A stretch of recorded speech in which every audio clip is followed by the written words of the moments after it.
اعوذ باللہ من الشیطان الرجیم بسم اللہ الرحمن الرحیم۔ السلام علیکم۔ آج میں سورہ البقرہ کی 245 نمبر آیت سے پروگرام کا آغاز کروں گا۔ اس سے پہلے میں یہ جو بات ہر پروگرام میں تقریباً کہتا ہوں کہ نماز اتنی ہی ضروری ہے جتنا سانس لینا ضروری ہوتا ہے۔ اللہ تعالیٰ ہمیں سجدوں کی لذت عطا فرمائے، آمین۔ تو پھر میں ڈاکٹر ریاض مجید صاحب جو فیصل آباد پاکستان سے ہیں ان کا شکریہ ادا کرتا ہوں کہ انہوں نے ایک میری جو میں اکثر غلط لفظ بول جاتا تھا اس کی تصحیح کی ہے کہ اس سورہ میں بکر کہتا تھا کبھی، یہ سورہ بقرہ ہے، اصل لفظ جو ہے وہ سورہ بقرہ ہے۔ اور پھر ایک صحابی ہیں حضرت انس رضی اللہ عنہ، میں نے حضرت انس بولا لیکن وہ انس لفظ سے ہی ہے، تو ڈاکٹر ریاض مجید صاحب کا شکریہ کہ انہوں نے یہ لفظ میرے صحیح کرایا۔ اسی طرح سب دوستوں سے درخواست ہے کہ مجھ سے اگر کوئی غلط لفظ بولا جائے تو وہ اس کی نشاندہی کریں، یہ اس میں آپ بھی سب حصے دار ہوں گے اس کار ثواب میں۔ تو آیت نمبر 245 ہے کہ ایسا بھی کوئی ہے جو اللہ کو اچھا قرض دے، پس اللہ تعالیٰ اسے بہت بڑا چڑھا کر عطا فرمائے گا۔ اللہ ہی تنگی اور کشادگی کرتا ہے اور تم سب اسی کی طرف لوٹائے جاؤ گے۔ اور تفسیر اس کی ایسے ہے کہ اللہ کا قرض دینے سے مراد اللہ تعالیٰ کے رستہ میں خرچ کرنا ہے، اس میں غریبوں کی امداد بھی شامل ہے اور جہاد میں خرچ کرنا بھی۔ اسے قرض مجازن کہا گیا ہے کیونکہ اس کا بدلہ ثواب کی صورت میں دیا جائے گا، اور اچھے طریقے کا مطلب یہ ہے کہ اخلاص کے ساتھ اللہ تعالیٰ کو راضی کرنے کے لیے دیا جائے، دکھاوا یا دنیا میں بدلہ لینا مقصود نہ ہو۔ تو یہ آیت نمبر 254 ہے جی۔ تو اے ایمان والو، جو ہم نے تمہیں دے رکھا ہے اس میں سے خرچ کرتے رہو، اس سے پہلے کہ وہ دن آئے جس میں نہ تجارت ہے نہ دوستی اور شفاعت، اور کافر ہی ظالم ہیں۔ تو اس کی تفسیر مختصر یہ ہے کہ اس دن سے مراد قیامت کا دن ہے، قیامت آنے سے پہلے جو ہے یہ۔ آیت نمبر 255، اللہ تعالیٰ ہی معبود برحق ہے جس کے سوا کوئی معبود نہیں، وہ زندہ اور سب کا تھامنے والا ہے، جسے نہ اونگ آئے نہ نیند آئے، اس کی ملکیت میں زمین اور آسمانوں کی تمام چیزیں ہیں۔ کون ہے جو اس کی اجازت کے بغیر اس کے سامنے شفاعت کر سکے؟ وہ جانتا ہے جو اس کے سامنے ہے اور جو ان کے پیچھے ہے، اور وہ اس کے علم میں سے کسی چیز کا احاطہ نہیں کر سکتے مگر جتنا وہ چاہے۔ اس کی کرسی کی وسعت نے زمین و آسمان کو گھیر رکھا ہے، اور اللہ تعالیٰ ان کی حفاظت سے نہ تھکتا ہے نہ ہی اکتاتا ہے، وہ تو بہت بلند اور بڑا مرتبے والا ہے۔ تو آگے پھر آیت نمبر 261 ہے، جو لوگ اپنا مال اللہ کی راہ میں خرچ کرتے ہیں اس کی مثال اس دانے جیسی ہے جس میں 7 بالیاں نکلیں اور ہر بالی میں 100 دانے ہوں، اور اللہ تعالیٰ جسے چاہے بڑھا چڑھا کر دے، اور اللہ تعالیٰ کشادگی والا علم والا ہے۔ اس کی تفسیر ایسے ہے، یعنی اللہ تعالیٰ کے راستہ میں خرچ کرنے سے 7 گنا ثواب ملتا ہے، اور اللہ تعالیٰ جس کا چاہیں ثواب اور بڑھا سکتے ہیں۔ واضح رہے کہ اللہ کے راستے میں خرچ کا قرآن کریم نے بار بار ذکر کیا ہے، اور اس سے مراد ہر وہ خرچ ہے جو اللہ تعالیٰ کی خوشنودی حاصل کرنے کے لیے کیا جائے، اس میں زکوٰۃ، صدقات، خیرات سب داخل ہے۔ آیت نمبر 262، جو لوگ اپنا مال اللہ کی راہ میں خرچ کرتے ہیں پھر اس کے بعد نہ تو احسان جتاتے ہیں نہ اعزاء دیتے ہیں، ان کا اجر ان کے رب کے پاس ہے، ان پر نہ تو کچھ خوف ہے نہ وہ اداس ہوں گے۔ آگے 263 نمبر آیت ہے، نرم بات کہنا اور معاف کر دینا اس صدقے سے بہتر ہے جس کے بعد اظہار ثانی ہو، اور اللہ تعالیٰ بے نیاز اور بردبار ہے۔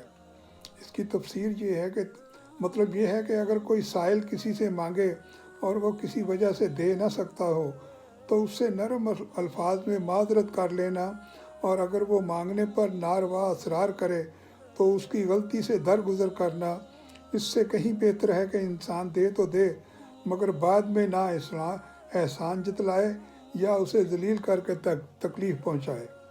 آیت نمبر 264۔ اے ایمان والو، اپنی خیرات کو احسان جتا کر اور ایذا پہنچا کر برباد نہ کرو، جس طرح وہ شخص جو اپنا مال لوگوں کو دکھاوے کے لیے خرچ کرے، نہ اللہ تعالیٰ پر ایمان رکھے نہ قیامت پر، اس کی مثال اس صاف پتھر کی طرح ہے جس پر تھوڑی سی مٹی ہو، پھر اس پر زوردار میںہ برسے اور وہ اسے بالکل صاف اور سخت چھوڑ دے۔ ایسے لوگوں نے جو کمائی ہوتی ہے وہ ذرا بھی ان کے ہاتھ نہیں لگتی، اور اللہ ایسے کافروں کو ہدایت نہیں پہنچاتا۔ تفسیر اس کی یہ ہے کہ صدقہ خیرات سے آخرت کا ثواب کی امید ہوتی ہے، لیکن اگر اس کے ساتھ ریاکاری یا احسان جتانے کی خرابی لگ جائے تو وہ صدقے کو بہا لے جاتی ہے اور ثواب کی کوئی امید نہیں رہتی۔ آیت نمبر 267 یعنی کہ 267۔ اے ایمان والو، اپنی پاکیزہ کمائی میں سے اور زمین میں سے تمہارے لیے ہماری نکالی ہوئی چیزوں میں سے خرچ کرو، ان میں سے بری چیز کے خرچ کرنے کا قصد نہ کرنا جسے تم خود لینے والے نہیں، ہاں اگر آنکھیں بند کر لو تو اور جان لو کہ اللہ تعالیٰ بے پرواہ اور خوبیوں والا ہے۔ تو آیت نمبر 268۔ شیطان تمہیں غریبی سے دھمکاتا ہے اور بے حیائی کا حکم دیتا ہے، اور اللہ تعالیٰ تم سے اپنی بخشش اور فضل کا وعدہ کرتا ہے، اللہ تعالیٰ وسعت والا اور علم والا ہے۔ آیت نمبر 269۔ وہ جسے چاہے حکمت اور دانائی دیتا ہے، اور جو شخص حکمت سمجھ دیا جائے وہ بہت ساری بھلائی دیا گیا، اور نصیحت صرف عقل مند ہی حاصل کر سکتے ہیں۔ آیت نمبر 270۔ تم جتنا خرچ کرو یعنی خیرات اور جو کچھ نظر مانو، اسے اللہ تعالیٰ بخوبی جانتا ہے، اور ظالموں کا کوئی مددگار نہیں۔ آیت نمبر 271۔ اگر تم صدقہ خیرات کو ظاہر کرو تو وہ بھی اچھا ہے، اور اگر تم پوشیدہ مسکینوں کو دے دو تو یہ تمہارے حق میں بہتر ہے، اللہ تعالیٰ تمہارے گناہوں کو اچھی طرح جانتا ہے اور پھر وہ تمہارے گناہوں کو مٹا دے گا، اور اللہ تعالیٰ تمہارے اعمال کی خبر رکھنے والا ہے۔ آیت نمبر 272۔ اے پیغمبر، ان کافروں کو راہ راست پر لے آنا آپ کی ذمہ داری نہیں ہے، لیکن اللہ جس کو چاہتا ہے راہ راست پر لے آتا ہے، اور جو مال بھی تم خرچ کرتے ہو وہ خود تمہارے فائدے کے لیے ہوتا ہے، جبکہ تم اللہ کی خوشنودی طلب کرنے کے سوا کسی اور غرض سے خرچ نہیں کرتے، اور جو بھی مال تم خرچ کرو گے تمہیں پورا دیا جائے گا، اور تم پر ذرا برابر بھی ظلم نہیں ہوگا۔ آیت نمبر 275۔ جو لوگ اب یہاں سود کا ذکر آ گیا ہے، اب خیرات اور زکوٰۃ کے بعد اللہ تعالیٰ اب سود کا ذکر بھی آہستہ آہستہ، سارا قرآن بھرا پڑا ہے صدقہ خیرات سے اور سود کے معاملات سے، تو یہاں سے سود کا کام ذکر جو ہے وہ شروع ہو رہا ہے۔ تو یہ ہے کہ اللہ تعالیٰ سود کو مٹاتا ہے اور صدقہ کو بڑھاتا ہے، اور اللہ تعالیٰ کسی ناشکرے اور گناہ گار سے محبت نہیں کرتا۔ 277 نمبر آیت ہے۔ بے شک جو لوگ ایمان کے ساتھ سنت کے مطابق کام کرتے ہیں، نماز قائم کرتے ہیں اور زکوٰۃ ادا کرتے ہیں، ان کا اجر ان کے رب تعالیٰ کے پاس ہے، نہ ان پر تو کوئی خوف ہے نہ اداسی اور غم۔ پھر 278 نمبر آیت ہے۔ اے ایمان والو، اللہ تعالیٰ سے ڈرو، اور جو سود باقی رہ گیا ہے وہ چھوڑ دو، اگر تم سچ مچ ایمان والے ہو۔ یہاں تک جب سود کا حکم آیا ہے، اس سے پہلے اگر کسی نے کوئی سود لیا ہو تو اور بقایا رہتا ہے سود کسی کی طرف، تو اللہ تعالیٰ فرماتے ہیں کہ آپ وہ سود چھوڑ دو، تمہارے لیے یہی بہتر بات ہے۔ تو آگے 279 نمبر آیت ہے۔ اور اگر ایسا نہیں کرتے تو اللہ تعالیٰ اور اس کے رسول سے لڑنے کے لیے تیار ہو جاؤ، اور تو تمہارے بہت سے کام بہتر ہیں اگر تم علم رکھتے ہو۔ آگے پھر ہے کہ 280 نمبر آیت ہے، اور اگر کوئی تنگی والا ہو تو اسے آسانی سے مہلت دینی چاہیے، اور صدقہ کرو تو تمہارے لیے بہت ہی بہتر ہے اگر تم علم رکھتے ہو۔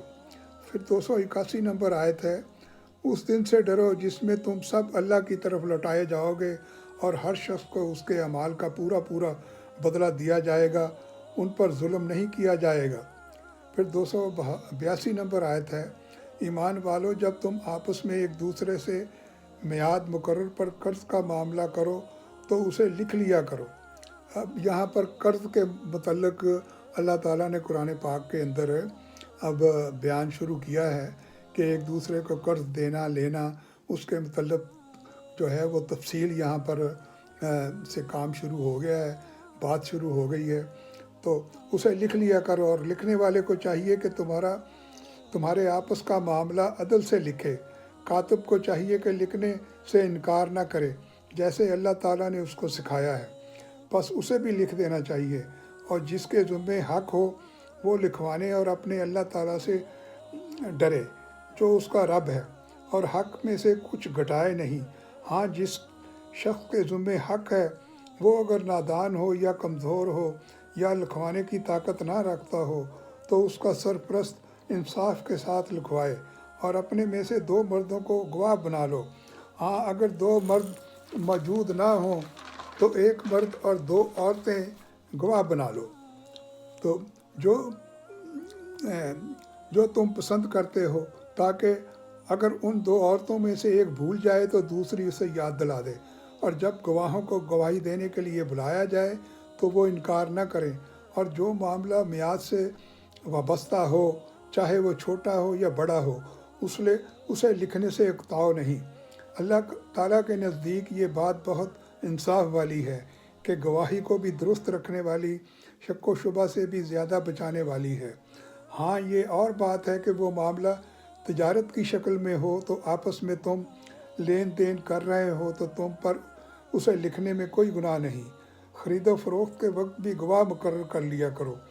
یاد رکھو کہ نہ لکھنے والے کو نقصان پہنچایا جائے نہ گواہ کو، اور اگر تم یہ کرو تو یہ تمہاری کھلی نافرمانی ہے۔ اللہ تعالیٰ سے ڈرو، اللہ تمہیں تعلیم دے رہا ہے، اور اللہ تعالیٰ ہر چیز کو خوب جاننے والا ہے۔ اور اللہ تعالیٰ انسان کو سکھا رہا ہے کہ آپ نے قرض کا کیسے کرنا ہے، لکھنا لکھانا کیسے ہے، یہ اللہ تعالیٰ تعلیم انسان کو دے رہا ہے قرآن کے اندر، تو اب اسے سمجھنے کی ضرورت ہے بس۔ جی، تو آیت نمبر 283، اور اگر تم سفر میں ہو اور لکھنے والا نہ پاؤ تو رہن قبضہ رکھ لیا کرو۔ ہاں، اگر آپس میں ایک دوسرے سے مطمئن ہو تو جسے امانت دی گئی ہے وہ اسے ادا کر دے، اور اللہ تعالیٰ سے ڈرتا رہے جو اس کا رب ہے، اور گواہی کو نہ چھپاؤ، اور جو اسے چھپائے وہ گناہ گار ہے، اور جو تم کرتے ہو اللہ تعالیٰ خوب جانتا ہے۔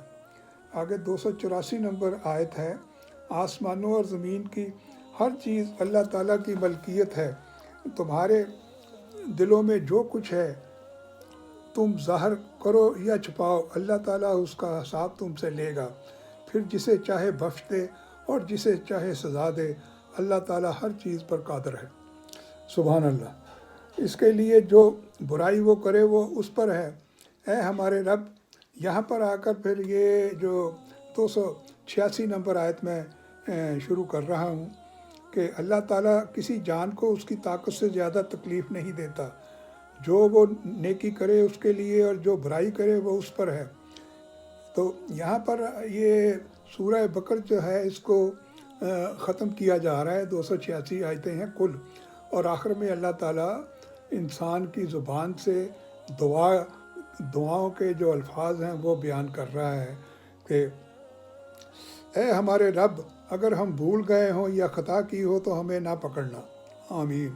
اے ہمارے رب، ہم پر وہ بوجھ نہ ڈال جو ہم سے پہلے لوگوں پر ڈالا گیا تھا۔ اے ہمارے رب، ہم پر وہ بوجھ نہ ڈال جس کی ہمیں طاقت نہ ہو، اور ہم سے درگزر فرما اور ہمیں بخش دے، اور ہم پر رحم فرما کر اپنی ہمیں کافروں کی قوم پر غلبہ عطا فرما، آمین۔ یہاں پر یہ دعا دی گئی ہے اس سورہ بقرہ کے آخر میں 286ویں آیت میں اللہ تعالیٰ نے۔ تو کچھ تھوڑی سی میں حدیث کی روشنی میں بھی گزارش کروں گا کہ نسائی حدیث جو ہے 4466 نمبر اور بخاری کی 1232 نمبر۔ ابو ہریرہ جو صحابی تھے حضور کے سے آپ صلی اللہ علیہ وسلم نے فرمایا، ایک زمانہ لوگوں پر ایسا آئے گا کہ آدمی کچھ پرواہ نہ کرے گا حلال سے کمائے یا حرام سے۔ تو پھر آگے ایک حدیث ہے مسلم کی 4071 اور نسائی کی 4581 اور 4599، 90، 91 اور بخاری کی 1933۔ زید بن ارقم جو صحابی تھے حضور کے، ان سے روایت ہے کہ حضرت صلی اللہ علیہ وسلم کے زمانہ میں جو سوداگر تھے زید بن ارقم، انہوں نے حضرت صلی اللہ علیہ وسلم سے بہی کرنا، یعنی کہ کسی کو لکھ کے دینا کہ یہ میں تمہیں دے رہا ہوں، اس کو صرف کو بہی صرف کو پوچھا۔ آپ صلی اللہ علیہ وسلم نے فرمایا، اگر ہاتھوں ہاتھ نقد ہو تو کوئی برائی نہیں، اور جو کسی طرف میعاد ہو تو درست نہیں۔ اور آگے ایک حدیث ہے راجعہ کی ہے 845، بخاری کی 1956۔ سمرہ بن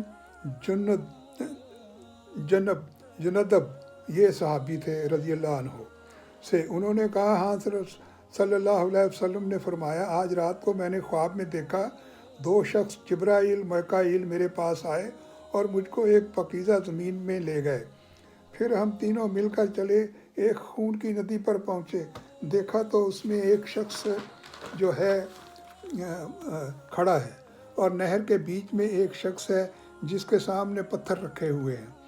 وہ شخص جو ندی میں کھڑا ہے آنے لگا، اس نے ندی سے باہر نکلنا چاہا، وہیں اس شخص نے جو کنارے پر تھا اس کے منہ پر پتھر مارا، وہ جہاں سے چلا تھا وہیں پلٹ گیا۔ اسی طرح وہ بار بار باہر نکلنا چاہتا، یہ اس کے منہ پر پتھر مارتا، وہ جہاں تھا وہیں لوٹ جاتا۔ میں نے پوچھا یہ کیا ماجرا ہے؟ انہوں نے کہا نہر میں جو شخص کھڑا ہے سود خور ہے۔ تو سود خور کے متعلق حضور علیہ السلام کی زبانی یہ ایک بات سامنے آئی ہے حدیث میں۔ پھر اگلی حدیث ہے اطرافہ کی 5347 اور بخاری کی ہے 1957۔ تو حضرت صلی اللہ علیہ وسلم نے کتے کے مول اور خون کے مول سے منع فرمایا ہے، اور گودنا گدانے گدوانے سے، اور سود کھانے اور کھلانے اور مورت بنانے والے پر لعنت کی ہے۔ تو یہ آج میں سورہ بقرہ جو ہے وہ اس کا اہتمام ہوتا ہے۔ تو اللہ تعالیٰ جو ہے ہمیں ان باتوں پر عمل کرنے کی توفیق عطا فرمائے جو اس میں اللہ تعالیٰ نے انسان کو سبق سکھایا ہے، علم دیا ہے۔